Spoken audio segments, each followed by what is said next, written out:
Hey everyone, so let's talk about using the Samsung Note 8 here in 2025. So this came out in 2017, so it is somewhere around 8 years old. With that said, it is actually still a decent phone. The real only issue I'd say I have with this phone is going to be its battery life. Mine still has the original battery. I used this thing for a very, very long time before I switched phones.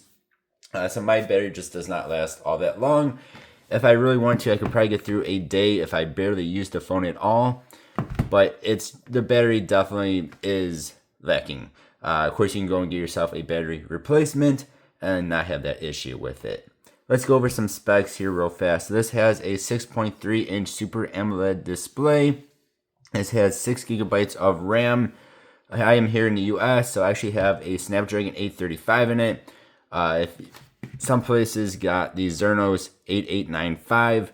This only has a 3300 milliamp battery on it, which is very small. Most phones nowadays that are Android have somewhere around 5,000, give or take.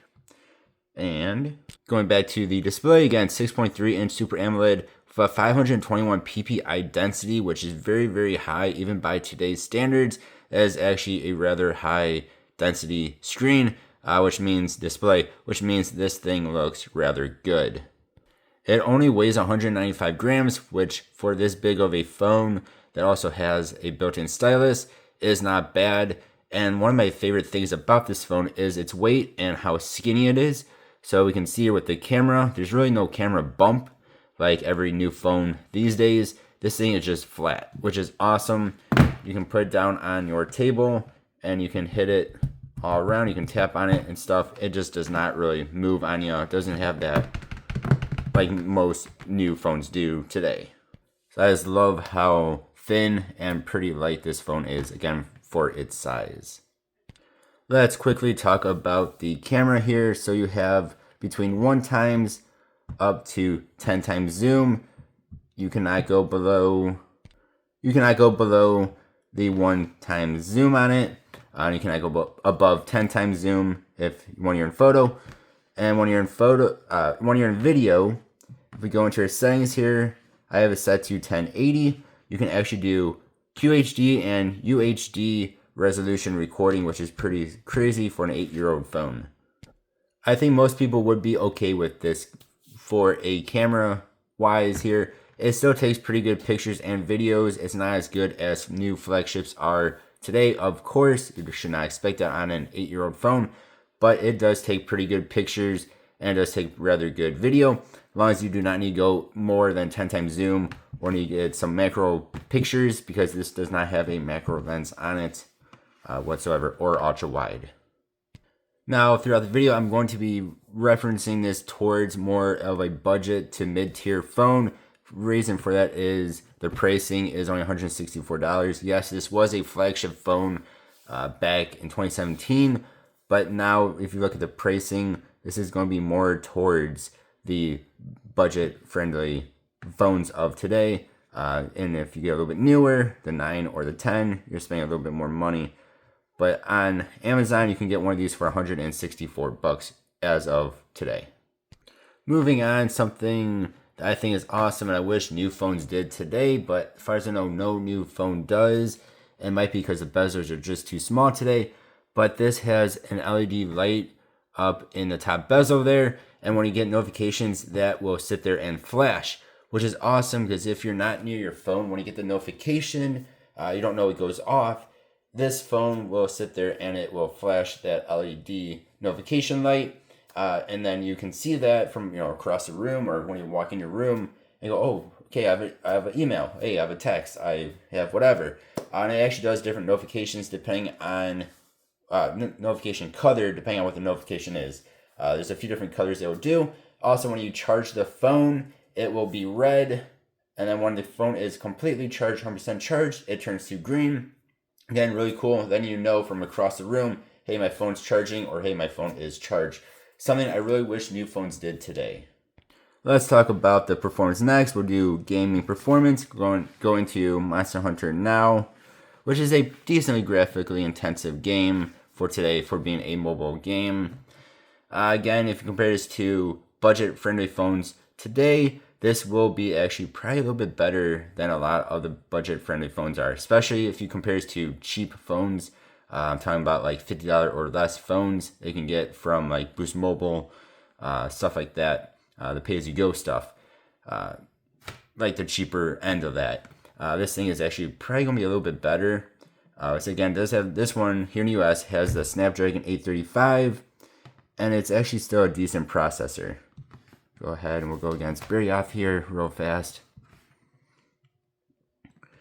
And now I'm not going to say it's going to run 100% perfect, but especially as I get taken down, but you guys can see how smooth this is.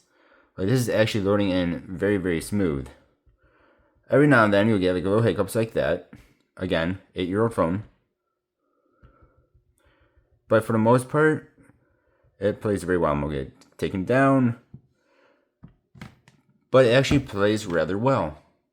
Quickly, let's go into Roblox. This is just an automatic graphics. If you were to turn this up all the way, of course, your performance will be worse.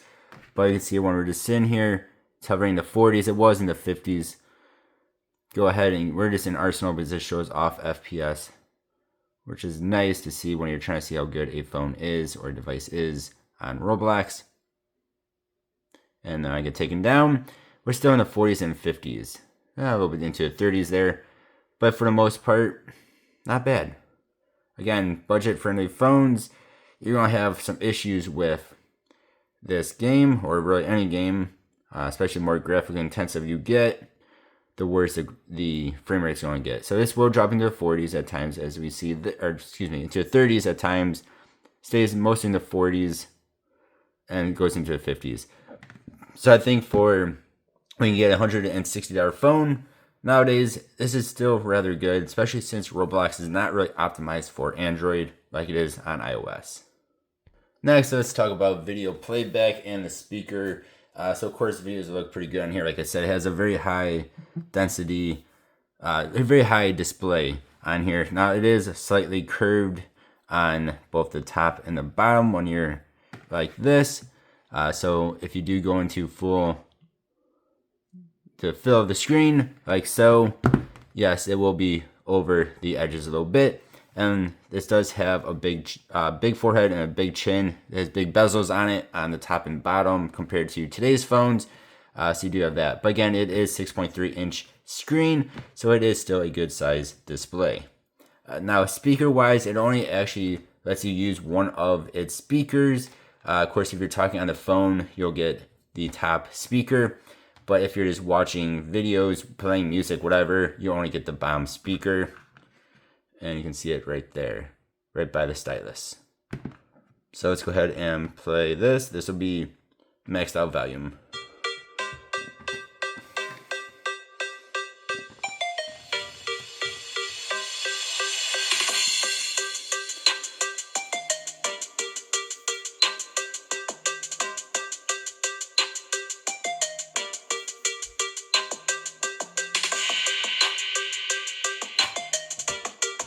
It gets okay on loudness, and it actually does sound rather good. Again, some of the new budget-friendly phones like the Samsung A15 only have one speaker as well. So this is pretty much right on par with that as far as speaker-wise goes. And last thing we're going to do here is just do a quick online test, I guess, to see how this does loading into websites. So like Best Buy, it's not really the best optimized of websites. It's a little bit of a chunker. But you can see here, this still loads in actually rather quick. This website has gotten better over the years, but you can still have devices that struggle with it. But we can see here, the Note 8 actually loads in decently quick on everything that's on this website. And of course, you go into easier websites. We'll go into Pokemon real fast. That will load in even quicker. This is, of course, on Wi-Fi. This does not have 5G. It only has 4G if you insert a SIM card into it. But you can see it on my decently quick Wi-Fi. This loads in really quick. Going to the Pokemon Center. Again, I mean, you can see this is actually, well, until it wants to verify it. This is loading in rather quick. Actually, it loads in incredibly fast. So for normal use, this is a fantastic phone still, even though it is 8 years old. Even for gaming, it still really isn't bad. I'd say it's better than a lot of the cheap phones are going to be, and it's better than budget phones. It's probably still in that like mid-tier, like brand new today mid-tier range. Just it's a flagship from 8 years ago. So y'all let me know what you think. I think for 164 bucks, I think it was on Amazon, it is pretty much worth it. Still, you might need to get a new battery, but otherwise, this thing still works great. I know a lot of people that have the Note 8s seem to still love them. They have the older Notes, just still love them. Again, fantastic display on it. It's overall a great phone still, here, even 8 years later. Thank you guys for watching. Let me know what you think. Hope you have a good one. I'll see you next time. Goodbye.